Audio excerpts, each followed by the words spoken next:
संसद शीत अधिवेशन अनिर्दिष्ट काल लगी मुलतवी हो जाइए। चलित अधिवेशन गृहीत होता अनेक बिल। ये हूँ बर्तमान समय बड़ खबर। अनिर्दिष्ट काल लगी पार्लियामेंट बा संसद शीत अधिवेशन मुलतवी होइछि। चलित अधिवेशन गृहीत होता अनेक बिल। गत डिसेम्बर 1 आरंभ होता सेसन बा संसद ये शीतकालीन अधिवेशन रही मोट 15टी सिटिंग। एसआईआर निरापत्ता अर्थनैतिक निरापत्ता प्रसंग में आलोचना होता गृहीत भी होता। वी जीरामजी बिल गृहीत होइछि उभय लोकसभा और राज्यसभा। जितेबाला ये बड़ खबर आसी पहुंची विरोधी विरोध करुछंती ये बिल को उभय सभा सदन में जितेबाला ये बिल टी गृहीत हो सारी। बर्तमान जहाँ बड़ खबर आसे अनिर्दिष्ट काल पाई संसद मुलतवी होइछि। श्रीयुक्त प्रदोष पट्टनायक वरिष्ठ सांबादिक आम सहित जोड़ी होती संपर्क में टी विस्तृत भाव में आलोचना करवा। श्रीयुक्त प्रदोष पट्टनायक संसद तो मुलतवी हो गला अनिर्दिष्ट काल पाई, किंतु कथा होची जो वी जीरामजी बिल याकू नहीं विरोधी विरोध को आपण केमती देखुचंती। राष्ट्रपिता ना को काटिबा एवं 60 अनुपात 40 रे ये जो 60% अर्थ केंद्र सरकार 40% अर्थर भार राज्य उपरे लदी देबा ये तमाम प्रसंग को 125 दिन कामर ग्यारंटी ये सबू प्रसंग को आपण केमती देखुचंती। देखंतु आपण जे 20 वर्ष धरिकी मनरेगा जो योजनाटी थिला एवं निश्चित ग्रामीण निश्चित कर्म नियुक्ति योजना जो थिला से फल अंत से गोटे विश्वर गोटे कहता सबुठ बड़ गोटे कर्म नियुक्ति योजना एवं सेटा गोटे से सरकार को भी गोटे भल माइलेज सृष्टि करथिला। एवं से आप जानी प्रथम अवस्था राष्ट्रपिता ना नथिला नरेगा थिला, परवर्ती अवस्था महात्मा गांधी जातिर राष्ट्रपिता ना नामित है मनरेगा है।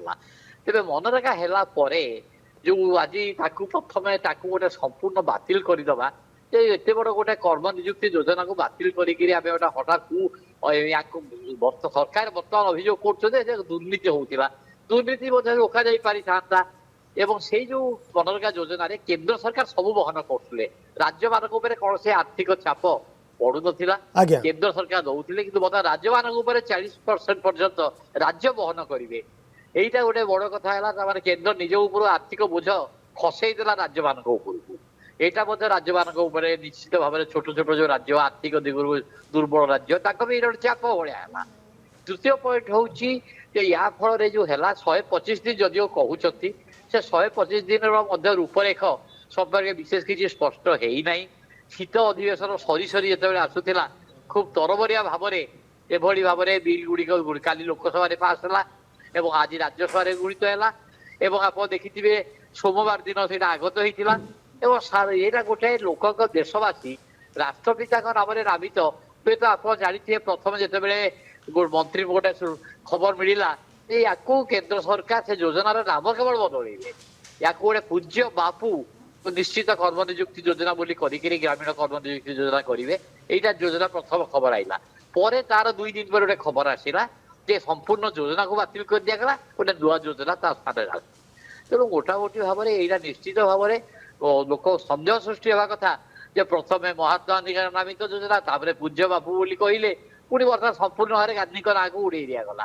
तेणु ये गोटे भिजी रामजी जोटा होता राम भावुं राम ग्राम जब कहुई ठीक अच्छी कि मोर कहबार कथा हूँ ये योजना को जदि जो त्रुटि विच्युत त्रुटि विच्युत को संशोधन करा जाई पारथांता करप्शन को रोका जाई पारथांता किंतु राष्ट्रपिता ना को कहीं काटी दिगला। विरोधी आक्षेप कर द्वितीय थर पर महात्मा गांधी को हत्या एवं जो भाव राज्य उपर 40% अर्थर भार लदी देउचंती सरकार 125 दिन कामर ग्यारंटी देउचंती काम जोगई न पारिले बेकारी भत्ता देवे ये कथा कहुच्छी अनेक किसी कथा कहुच्छी किंतु किभली भाव में या इम्प्लीमेंट कर केंद्र सरकार उभय सदन में जदिव ये गृहीत हो सारी अनिर्दिष्ट काल पर संसद को मुलतवी करा परवर्ती पर्यायर प्रसंग क्यों मोड़ नेउछि विरोधी आक्रोश क्यों स्तर को जाउछि ये तमाम प्रसंग पर आम नजर रहिबो। बहुत बहुत धन्यवाद श्रीयुक्त प्रदोष पट्टनायक वरिष्ठ सांबादिक आम सहित थे संपर्क में दीर्घ समय आलोचना करुले।